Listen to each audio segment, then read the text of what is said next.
ये कहानी सच्ची घटना पर आधारित है जो कि एरन रोलसेल नाम के लड़के के ऊपर बनी है। मूवी शुरू करने से पहले चैनल को सब्सक्राइब कर लें। फिल्म शुरू होती है और हम एरन को हाइकिंग करते हुए देखते हैं जो कि एक वीरान इलाके में होता है। यहाँ पर दूर दूर कोई नहीं होता है। एरन देखता है यहाँ पर दो लड़कियां जा रही होती हैं और शायद वो रास्ता भटक चुकी हैं। तो एरन आवाज लगाकर उन दो लड़कियों से पूछता है, कैन आई हेल्प यू?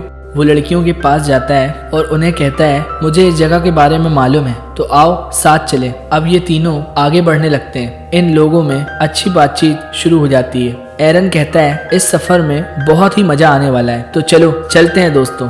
एरन उन्हें सकरे पहाड़ों के बीच से ले जाता है। वो जगह बहुत ही सक्रिय होती है। जब ये लोग कुछ आगे पहुंचते हैं तो एरन वहां से कूद जाता है। तब ये लोग बहुत ही घबरा जाते हैं। उन्हें लगता है कि एरन अब खतरे में। तभी एरन नीचे से आवाज लगाता है, ओ हेलो, मुझे सुन रहे हो?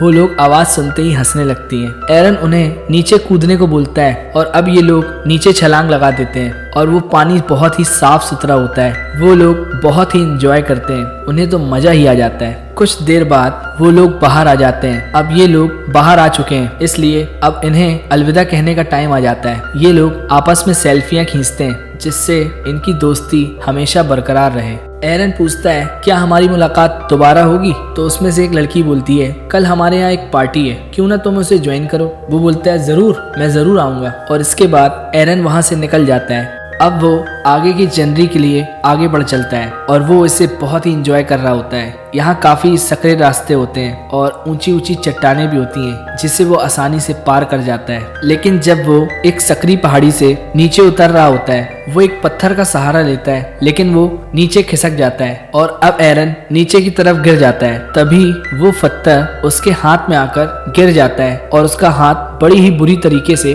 फंस जाता है। उसे कहीं भी चोट नहीं लगी होती, लेकिन अब तो उसका हाथ फंस चुका है। वो बहुत कोशिश करता है कि उसका हाथ निकल जाए, लेकिन लाख कोशिशों के बाद उसका हाथ नहीं निकलता और वो बहुत तेज तेज आवाज लगाता है, शायद कोई उसकी आवाज सुन ले, लेकिन वहां तो कोई भी नहीं होता। ये तो बड़े अफसोस की बात है। अब एरन अपने बैग को खोलता है और उसके पास जितना भी सामान होता है सब वो बाहर निकालता है। उसे जल्द से जल्द यहाँ से निकलना होगा क्योंकि यहाँ पर महीनों तक कोई भी नहीं आएगा और वो इस बात को बाखूबी जानता है। उसके बैग में एक चाकू होता है जिसकी मदद से वो चट्टान को काटने की कोशिश करता है। उसका चाकू घिस जाता है, लेकिन उस चट्टान का छोटा सा सिरा भी उससे नहीं कटता।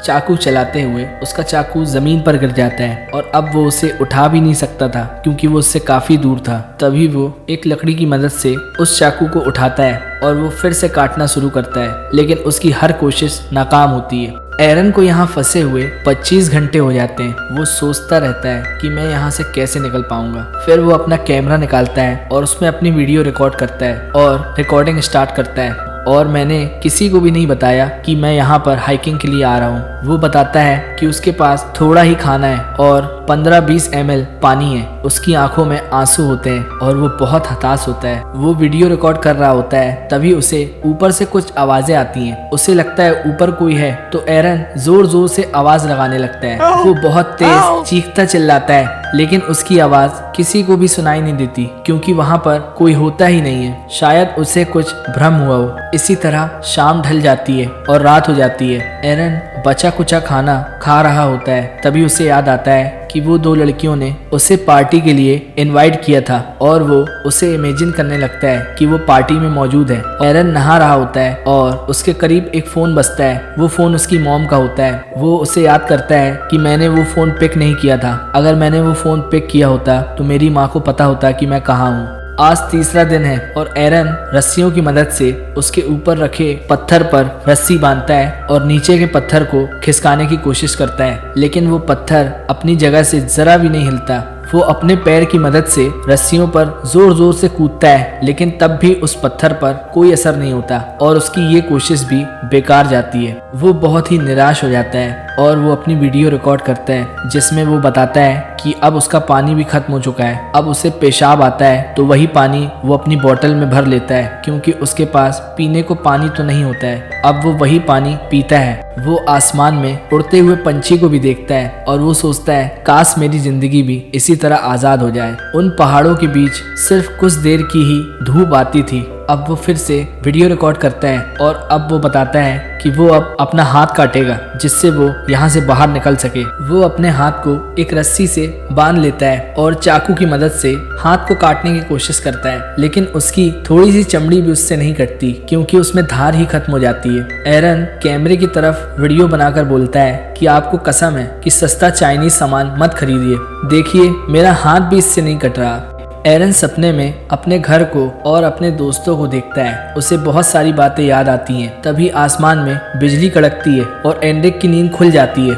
अब आसमान से बारिश शुरू हो जाती है। एरन के पास पानी भी खत्म हो चुका था, इसलिए वो बोतल में पानी भरने लगता है। बारिश का पानी चट्टानों के बीच से आना शुरू हो जाता है और एरन पानी में डूबने लगता है। वो उस पत्थर पर जोर लगाता है कि शायद पानी के बल से वो खिसक जाए और वो पत्थर खिसक जाता है। उसका हाथ बाहर आ जाता है और वो तैरते हुए पानी से बाहर निकल जाता है और वो अपनी गाड़ी में बैठता है और वहाँ से निकल जाता है। लेकिन ये सब एक सपना होता है। वो अब भी वहाँ फंसा होता है। दरअसल उसे अकेले रहने की वजह से अजीब अजीब से ख्वाब आने लगते हैं। एरन को यहाँ फंसे हुए तकरीबन 4 दिन हो जाते हैं और वो अपने आप से ही बात करने लगता है। वो कैमरे में तरह तरह की एक्टिंग करता है जैसे वो यहाँ पर अकेला नहीं है। वो कैमरे में रिकॉर्ड करता है कि मॉम एंड डैड, मैं आपसे बहुत प्यार करता हूँ, और वो बहुत इमोशनल हो जाता है। दरअसल अब वो बहुत भूखा है और प्यासा है। उसके पास कुछ भी नहीं है खाने के लिए, ना ही पीने के लिए। और अब वो चाकू से अपनी स्किन को नहीं काटता बल्कि उस चाकू को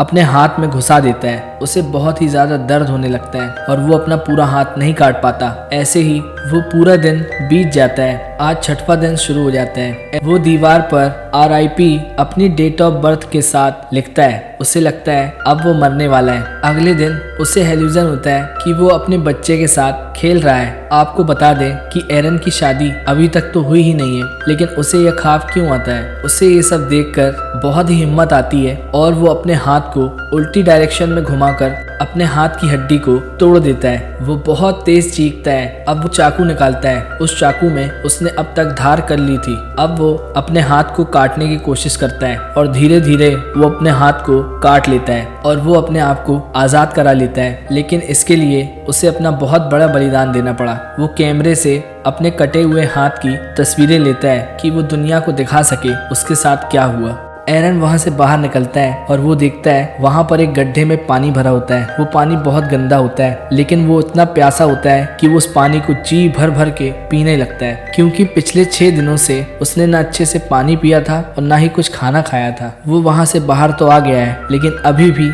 यहाँ से बाहर निकलना उसके लिए एक चुनौती है। वो बड़ी हिम्मत करके उस दर्द के साथ वहाँ से निकलता है। तभी उसे दूर एक फैमिली दिखाई देती है। एरन उन्हें आवाज लगाकर बुलाता है। वो लोग दौड़ते हुए इसके पास आते हैं और वो एरन की मदद के लिए सिक्योरिटी को बुलाते हैं, जहाँ कुछ देर बाद उसकी हेल्प के लिए एक हेलीकॉप्टर आता है। वो उसे बैठाल कर हॉस्पिटल ले जाते हैं। कुछ वक्त बाद वो ठीक हो जाता है। वो लोगों में बहुत मशहूर हो जाता है। एरन ने अपने बच्चे के लिए जो ख्वाब देखा था वो सच होता है। उसने कुछ वक्त बाद शादी कर ली होती है। एक सच्ची घटना है और इसी के साथ ये मूवी खत्म हो जाती है। अगर फिल्म अच्छी लगी हो तो चैनल को सब्सक्राइब करें।